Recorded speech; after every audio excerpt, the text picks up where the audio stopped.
আসসালামু আলাইকুম রহমতুল্লাহি ওয়া বারাকাতুহু। বাংলাদেশের সমস্ত হযরত উলামা ইকরাম এবং তুলাবায়ে ইলজামদেরকে বলতে চাচ্ছি, তাবলীগের হযরত মাওলানা জুবায়ের সাহেবের সঙ্গে চন্দ্রবাদেরকে বলতে চাচ্ছি, আপনারা যে বিভিন্ন জায়গায় মিথ্যাচারিতা করতেছেন, গতকালকে আমাদের রাস্তায় চলনেওয়ালা সাইদের উপরে হামলা করে তারপরে আপনারা মিথ্যাচারিতা করতেছেন আর সব জায়গায় মিথ্যাচারিতা করতেছেন।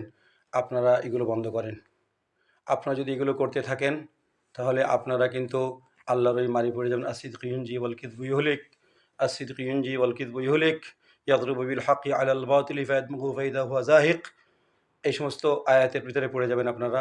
আপনাদের পরিণাম কিন্তু মারাত্মক খারাপ হবে। আপনারা আর মিথ্যাচারিতা করেন না। গতকালকে আমরা ময়দানে ঢোকার জন্য কোনো চিন্তা করি নাই, চেষ্টা করি নাই। আমরা ইনশাআল্লাহ ময়দানে ঢোকার সময় ঢুকবো। যদি কেউ ঠেকাতে পারে ঠেকাবে, সে সময় দেখা যাবে।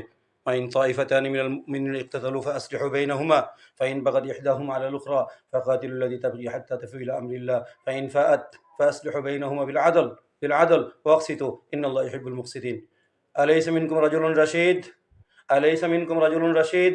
আপনাদের ভিতরে বিবেক সম্পন্ন কেউ কি নাই? আপনাদেরকে বোঝানোর মতন কেউ কি নাই? যদি আপনারা বুঝ না পান, এমন অবস্থার শিকার হবেন, বুঝ হয়ে যাবে।